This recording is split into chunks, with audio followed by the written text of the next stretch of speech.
Taking the opportune time that came knocking at his door, Scott Gration openly declared his resolve to resign from his work in what he termed as a disagreement with the U.S. President Barack Obama. And as you know, today will be my last celebration as the U.S. ambassador. Since Judy and I expect to return here many more times, you don't need to say goodbye.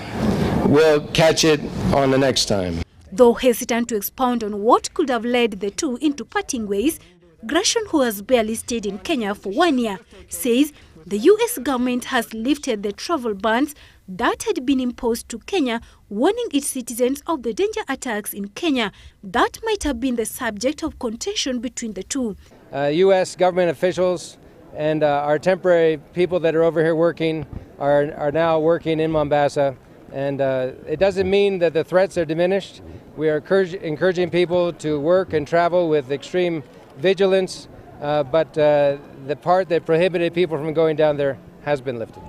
Mr. Gration, a retired Air Force Major General who had worked as Mr. Obama's special envoy to Sudan, announced his resignation on Friday before the release of an internal audit, highly critical of his management.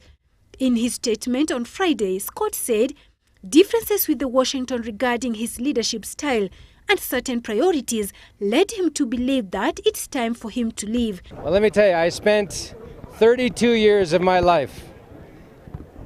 I was ready to die. I was a military man, and I spent 32 years of my career defending the rights of people to have freedom of speech and to express their opinions. Some people have done that. I respect that. We'll live with it.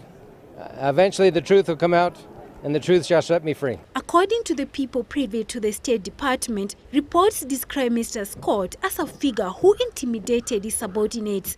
While addressing the audience that gathered at the U.S. ambassador's residence in Nairobi to mark the U.S. Independence Day, Scott expressed his love for Kenya as he pleaded with Kenyans to maintain peace. Along with some members from our class who are here to celebrate here from the United States, has been like a dream come true for us.